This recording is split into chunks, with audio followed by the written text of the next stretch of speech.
여러분 안녕하세요. 민도사와 함께하는 청년을 위한 교과 공부 시간에 오신 모든 여러분들을 진심으로 환영합니다. 안녕하세요. 김밥입니다. 네, 오늘도 이렇게 여러분들과 함께해서 너무 감사합니다. 자, 오늘은 8과인데요. 우리 네. 지난 시간에 배웠었던 것이 바로 하나님의 말씀에 대한 네. 제목이 뭐였죠? 아무튼 말씀을 전하라. 말씀을 전하라라는 제목이었는데, 우리 지난주에는 어떤 얘기를 했었는지 혹시 좀 기억 남는 것들 좀 나눠볼까요? 네, 우리가 전도를 할 때에 뭐 여러 다른 이야기들, TMI, 간증, 여러 가지 다른 많은 방법들이, 좋은, 아름다운 방법들이 있지만 그것들 중에 가장 중요한 것은 결국은 성경 말씀을 전하는 것이다. 왜냐하면 우리 기독교가 전하는 핵심적인 메시지는 예수님께서 나를 위하여 나의 죄를 대신하여 돌아가셨다는 것이고, 그 내용이 기록된 것이 성경 말씀이기 때문에 결국 우리가 전하고자 하는 복된 소식, 복음은 이 성경 말씀을 통하여 전해져야 한다라는 것이었습니다. 맞습니다. 온전한 복음이 말씀이기에 우리가 말씀을 전해야 된다. 그 말씀으로 변화된 삶을 살아야 한다. 네. 라고 얘기했었네요. 오늘 8과인데요. 오늘 8과는 예수님처럼 봉사하라라는 제목을 가지고 있습니다. 네. 예수님처럼 봉사하는 것이 어떻게 우리에게 필요한지 한번 살펴볼 것인데, 네. 자, 치료봉사 143페이지에 있는 아주 유명한 글이거든요. 한번 좀 읽어주시면 감사할 것 같아요. 오직 그리스도의 방법으로 사람들과 접촉할 때에 참 성공을 거둘 것이다. 오직 그리스도의 방법으로 접촉할 때 성공을 거둔다. 그리스도의 방법은 무엇일까? 라는 네. 질문을 할 수밖에 없겠죠. 오늘은 예수님께서 어떻게 하셨는지, 예수님께서 어떤 방법으로 사람들과 만나고 접촉했는지, 성공을 거두셨는지 살펴보겠습니다. 네.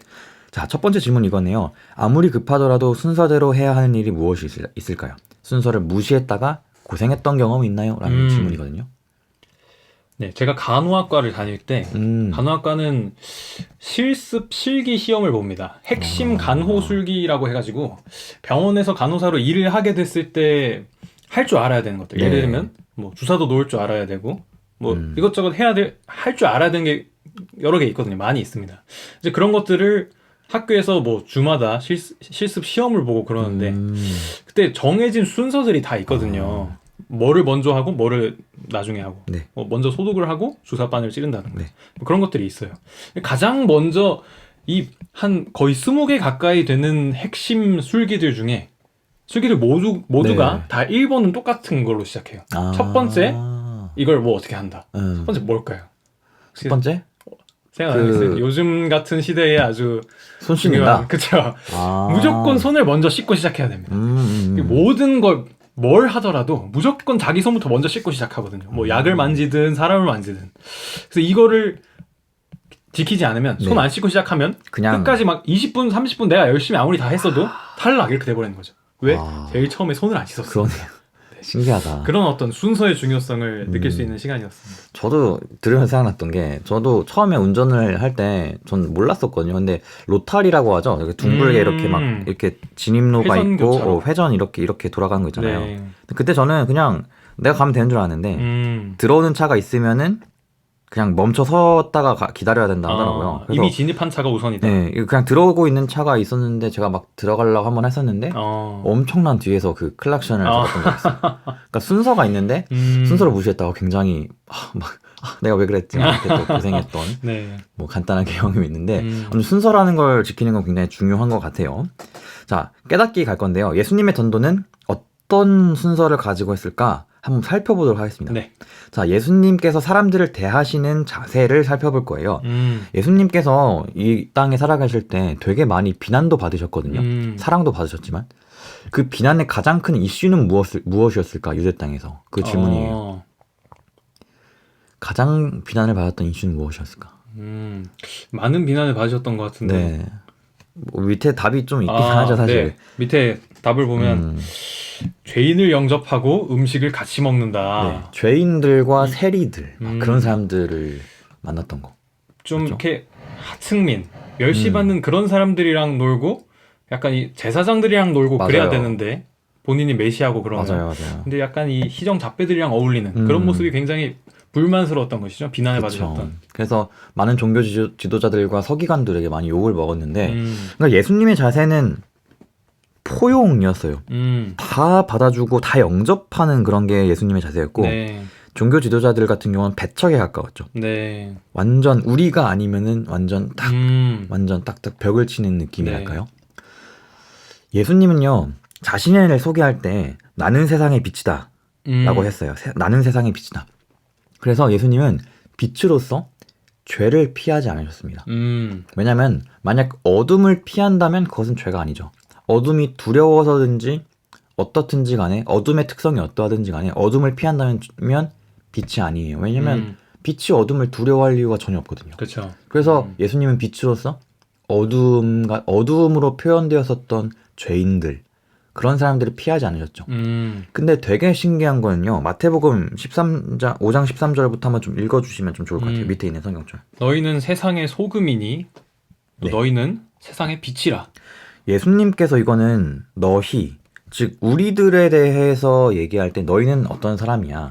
방금 아까 나는 어떤 사람이야 이렇게 얘기했던 것처럼. 네. 진짜 신기한 게 똑같이 예수님이 자신은 나는 세상의 빛이요라고 했는데 너희는 세상의 빛이라. 나도 빛인데 너희도 빛이야 라고 말씀하세요. 저는 이 부분에서 예수님이 우리를 자기 자신과 동일시 여기신다는 그 사실에 너무너무 놀랐어요. 보통 이 마태복음 5장에 있는 너희는 세상의 빛이라라는 것만 우리가 알고 있는데 네. 예수님도 자신을 세상의 빛이라고 표현하셨다라는 걸 하셨죠. 그러니까 예수님은 우리를 그분과 같이 빛과 소금으로 네. 부르셨어요. 소금은 그 당시에 가장 소중했던 자원 중 하나였거든요. 네. 그러니까 우리를 굉장히 하이 밸류로 딱 그냥 판단하시고 우리에게 굉장한 가치를 우리에게 부여해 주신 것 같아요. 빛과 소금 없으면 안 되는 가장 소중한 자원이었죠. 우리를 정말 작은 예수들로 부르신 것이군요. 그러네요. 작은 내 역할을 예수. 해라. 네, 진짜 너무 좋은 표현인 것 같습니다. 그래서 우리는 이타적인 봉사를 통하여서 그리고 우리가 사랑의 행위를 함으로써 세상의 아름다움을 보존하고 어두웠던 부분들을 비추는 것이죠. 네. 썩을 것을 썩지 않게 하는 것이 우리의 역할이구나. 마치 예수님께서 하셨던 것처럼 이런 거예요. 그럼 우리가 혹시 지금까지 우리가 좀 피해왔던 어두움 같은 사람들이 있을까요? 라는 질문이거든요. 사실 피했다. 어떤 내가 피하는 사람이 누가 있을까라는 질문 해보면 어떤 사람일까? 좀 솔직히 뭐 한국에서는 지하철 같은 데 다니면은 노숙자들 같은 경우는 많이 피하죠. 저희 집이 수원인데 수원에는 되게 크거든요. 그런 것들도 좀 있고. 어떻게 좀 김밥님은 좀 피해 오셨던 우리 지난번에 막 관점의 변화 이런 얘기도 네네네. 하지 않았습니까? 그러면서 관계 맺기 어려운 사람들 그런 사람들 다시 한번 또 생각이 나는데 그런 어떤 내가 편견을 가지고 있는 사람들 저 사람은 그냥 마른 뼈 같다. 희망이 별로 없는 것 같다. 살아날 수가 없는 네. 것 같다라는 굉장히 뭐 어찌 보면 하나님의 영역을 침범하는 그런 생각들인 거죠. 그런 인식을 가지고 있는 사람들, 뭐 아까 말씀하셨던 그런 노숙자 분들이랄지, 뭐 길거리에서 그냥 쌈박질하고 행패에 부리는 그런 사람들 보면 아이고 혀를 끌끌 차면서 그런 어두움 같은 사람들을 그냥 딱히 내가 막 피하려고 피했던 것 같지도 않고 무의식적으로 그냥 피해야지 하고 그냥 네네네. 피했던 것 같아요. 맞아요. 그냥 무시하고 그냥 관심 안 갖고 그랬던 네. 것도 피했던 거랑 포함되는 것 같아요. 근데 생각해보면 아까 말씀드렸던 것처럼 어두움은요 빛이 활동할 수 있는 최고의 대상이죠. 우리가 빛이라면은 예수님이 우리를 빛이라 말씀하셨는데 우리가 빛이라면은 어둠을 두려워할 이유가 없고 네. 피할 이유가 없는데 우리가 참 많이 피했다라는 생각이 좀 드네요. 예수님의 자세는 어둠을 피하지 않으셨던 빛과 같은 모습으로 언제나 포용하는 마음을 가지고 있었다. 우리가 혹시 포용하지 못했던 부분들이 있지 않았나를 질문하면서 예수님의 자세를 다시 한번 좀 묵상하고 생각하게 됩니다. 네. 그럼 그 다음은 사람을 대하시는 예수님의 방법이에요. 마태복음 8장과 마가복음 12장 말씀 보면요. 예수님께서 백부장과 유대 서기관에게 하시는 말씀이 있어요. 어떤 말씀을 하는지 한번 좀 읽어주시겠어요? 이스라엘 중 이만한 믿음을 보지 못하였노라. 네.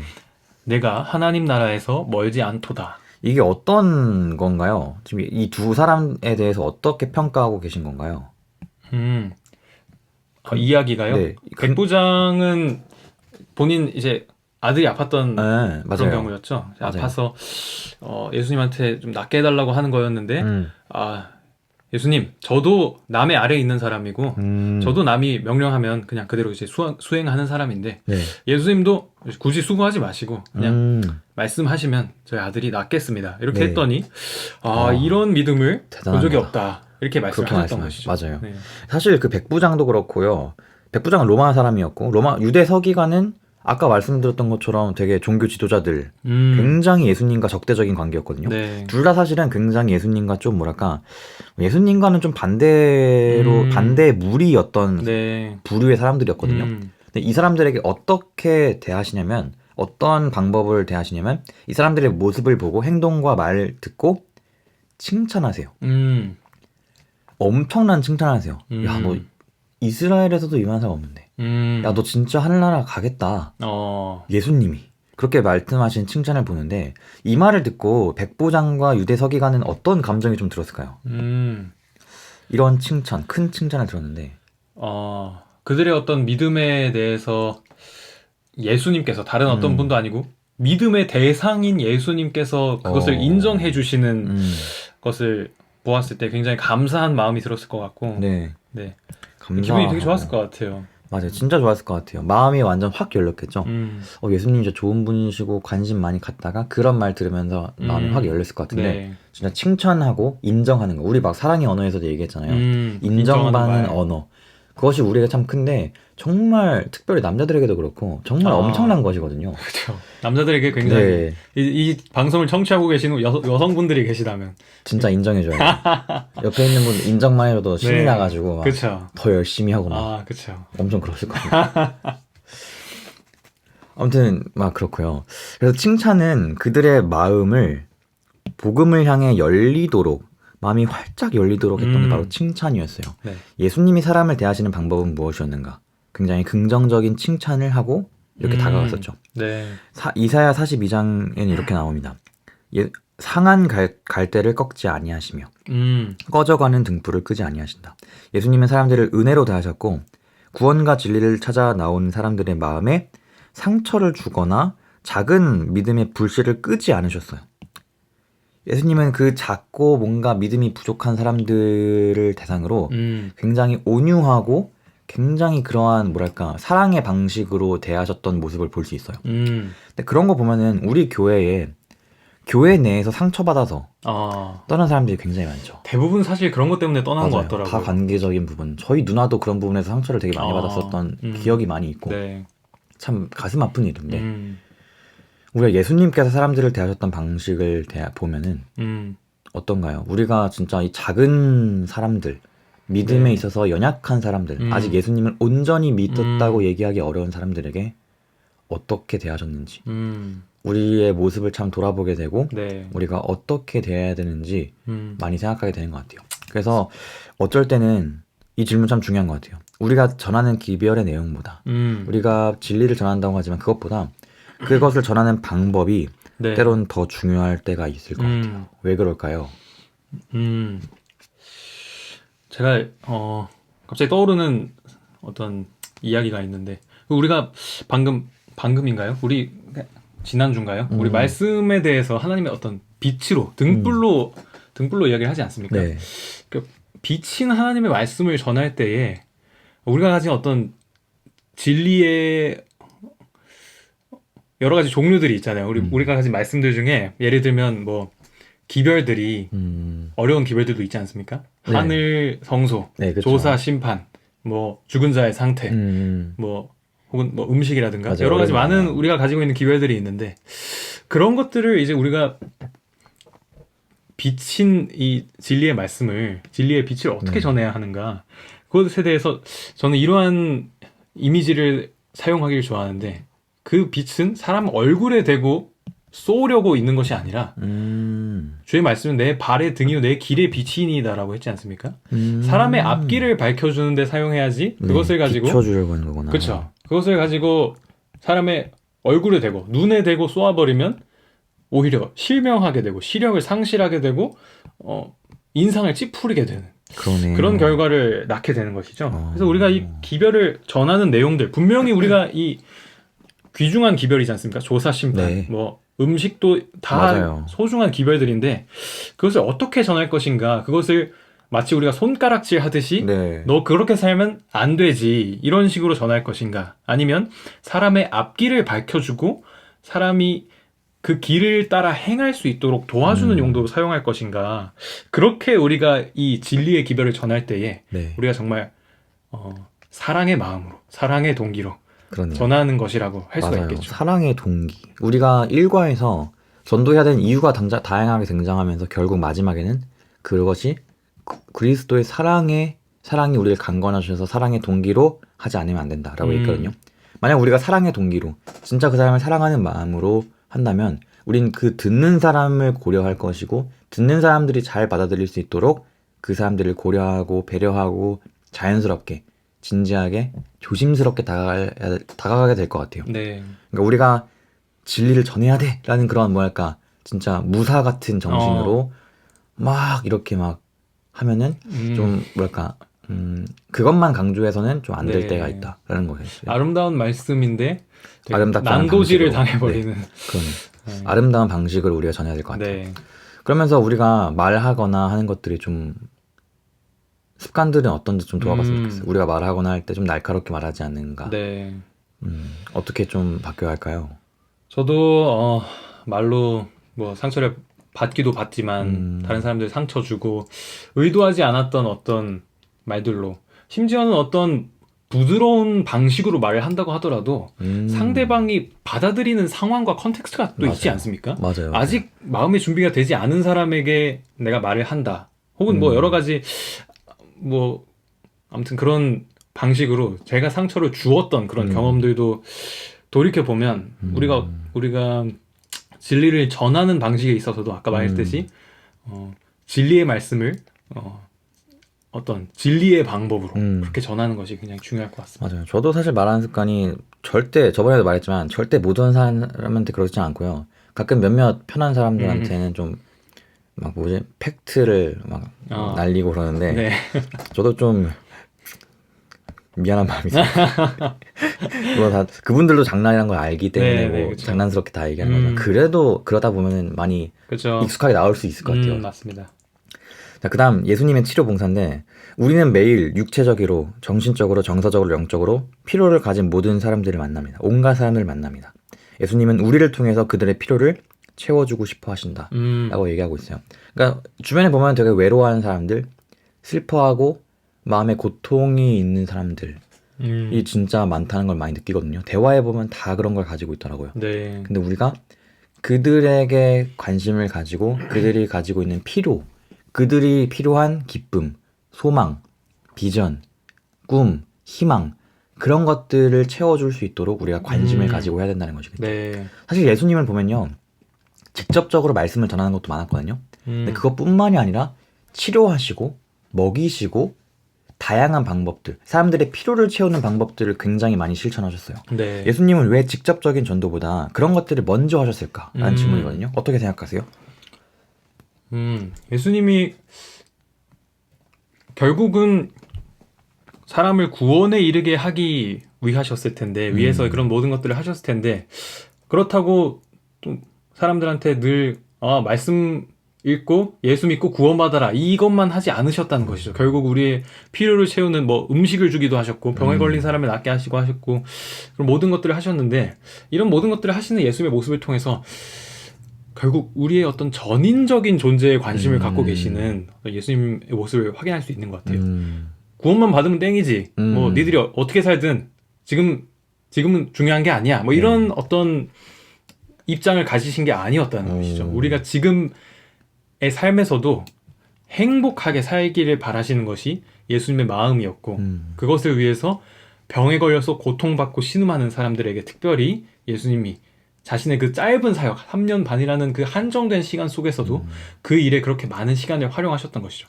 그렇게 그 인류의 행복을 증진하는 그런 병에 걸린 사람들을 낫게 하는 것을 통해서 또 그에서 그치는 것이 아니고 나음을 입고 회복함을 통해서 예수님을 바라보고 그분을 통해서 믿음으로 구원에 이르게 하는 것이 결국은 그분의 목적이었던 것이죠. 그렇죠. 그러니까 예수님이 사람들의 현실적인 필요를 채워줬던 이유는 뭐냐면은 현실적인 필요를 채워주심을 통해서 그들에게 가장 필요했던 구원의 문제를 채우시기 위해서였던 것이죠. 네.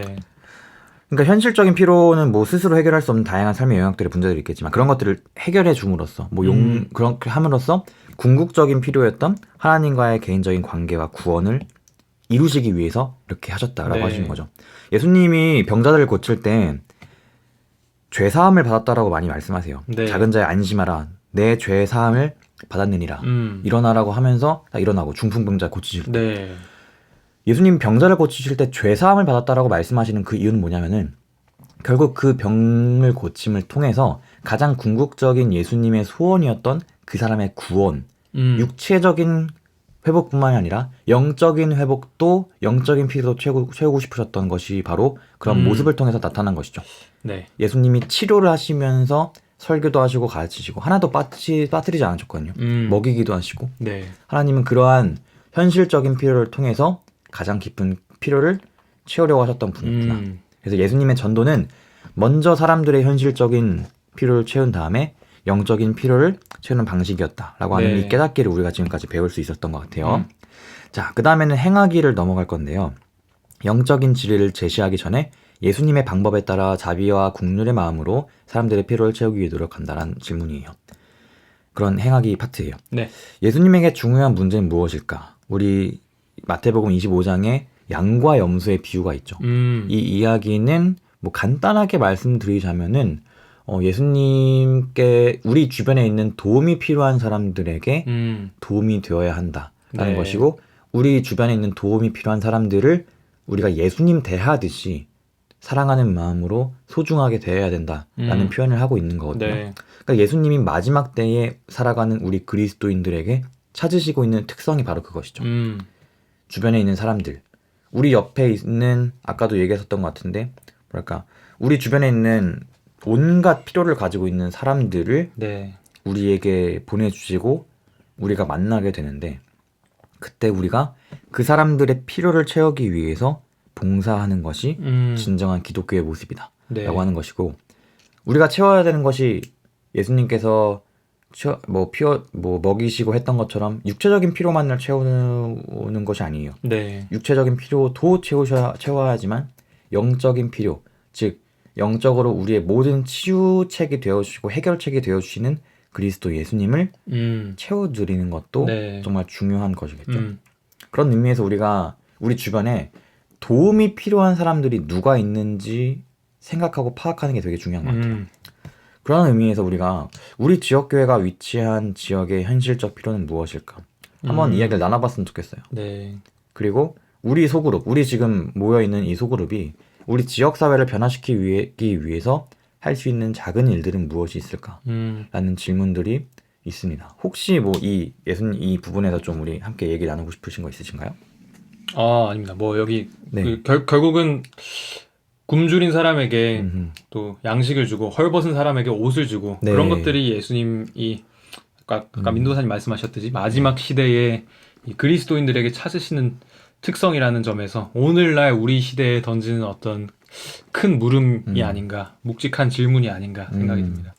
저도 사실 이 말씀을 가지고 저희 설교 수업 때 설교를 준비했었어가지고 많이 생각했었는데 저희는 코로나 때문에 만나지 못하잖아요. 만나지 못하니까 지역 사람들한테 어떻게 우리가 도움이 필요한 사람들한테 도움을 줄 수 있지? 개인적으로 생각했던 거는 뭐랄까 미국은 음식이 한창 궁했었고 뭐 마스크라든가 막 소중한 것들 있잖아요. 네. 이 시기에 귀한 것들을 봉지 같은 데에 담아서 하나님의 말씀을 적어둔 쪽지, 짧은 쪽지, 익명이더라도 뭐 짧은 위로가 될 만한 말씀 같은 걸 적어서 힘내세요 이렇게 해서 문고리에 걸어놓는 것도 참 좋을 수 있을 것 같고 네. 우리가 다양한 부분, 우리가 그 사람들이 필요한 것들을 생각하면서 같이 영적인 부분도 채워주기 위해서 어떤 방식들이 있을지 한번 좀 생각해보고 이야기를 나눠보는 시간을 가진다면은 우리의 교회와 소그룹이 더욱더 예수님의 방식대로 예수님처럼 봉사하고 예수님처럼 사람들의 필요를 채울 수 있는 좋은 방법들이 좀 찾아지지 않을까 하는 생각이 좀 듭니다. 그럼 우리 마지막으로 우리 결론 읽고 마칠까요? 네. 예수님은 사람의 전인적 회복을 바라셨습니다. 그래서 현실적 필요를 채운 후 그들의 관심을 영적 진리로 이끄셨습니다. 마찬가지로 우리의 긍휼과 자비의 봉사에 감동을 받은 사람들은 우리가 전하는 영적 기별에도 마음의 문을 열 것입니다. 네, 예수님은 전인적 회복을 바라셨고 현실적인 필요를 채우신 이후에 영적인 진리로 이끌었다. 예수님은 현실적인 부분도 채우셨고 영적인 부분의 필요도 채우셨습니다. 네. 우리가 전도를 할 때 단순히 말씀을 전하는 것이 다냐? 아니죠. 그리고 그렇다고 봉사하는 것만이 다냐? 그것도 아니죠. 전인적인 존재인 우리 모든 인간들이 만족하고 채워질 수 있도록 예수님은 그 모든 부분을 우리가 케어하길 원하세요. 그래서 우리가 사람을 대하시는 예수님의 방법을 찾고 사람을 대하시는 예수님의 자세와 그런 것들을 보고 배우면서 네. 우리가 어떻게 봉사해야 되는지 깨달을 수 있으면 참 좋겠습니다. 우리 한과를 마치면서 어떻게 네. 좀 정리를 할 수 있을까요? 저도 사실 지금 저희가 이 유학 생활을 하면서 사실은 누구에게 도움을 베풀기보다는 많이 도움을 진짜 받으면서 많이 살아가고 받았죠. 있는 것 같아요. 그러한 가운데 나는 그러면 내가 지금 있는 이 위치에서 이 자리에서 어떻게 어떤 도움이 필요한 자들을 위해서 현실적인 필요를 채움으로써 접근하고 또 그들에게 그 이 순서, 이 중요한 순서에 따라서 그들의 마음을 얻고 또 가장 중요한 궁극적인 이 진리를 전할 수 있을까, 이것에 대해서 개인적으로도 좀 고민하게 되는 부분인 것 같고, 맞아요. 네, 아무튼 뭐 가진 것이 많지 않더라도 뭐 우리 달란트 얘기할 네, 때도 그런 이야기 맞아요. 했듯이 적은 것이지만 내가 할 수 있는 범위 내에서, 한도 안에서 다른 사람들을 돕는 삶을 계속해서 좀 실제적으로 고민해 봐야겠다라는 생각을 하게 됩니다. 좋습니다. 아무튼 저희가 아까 제가 그 적용 부분에서 좀 생각했던 것처럼 우리가 이 코로나 비대면 시대를 살아가면서 어떻게 사람들의 필요를 채워줄 수 있을지 정말 독창적이고 창의적인 아이디어들이 많이 제안되어져야 될 것 같아요. 그것을 통해서 우리가 많은 사람들의 필요를 채워야 하고, 그래서 우리가 다양하게 많이 대화해보고 이야기를 나눠보면서 우리가 그거에 대한 많은 길들을 만들어갈 수 있는 우리 각 교회와 소그룹이 됐으면 좋겠습니다. 짧게 기도하고 마치겠습니다. 네. 사랑의 아버지 하나님, 우리 예수님께서 사람을 대하셨던 자세와 방법들을 보면서 우리가 어떻게 사람들에게 다가가야 될지 배우게 됩니다. 우리가 주님의 방식대로 사람들의 육체적인 필요와 영적인 필요 모든 것들을 채울 수 있고 우리 주변에 도움이 필요한 사람들을 볼 수 있는 눈을 저희에게 허락해 주세요. 아멘. 예수님의 이름으로 기도합니다. 아멘.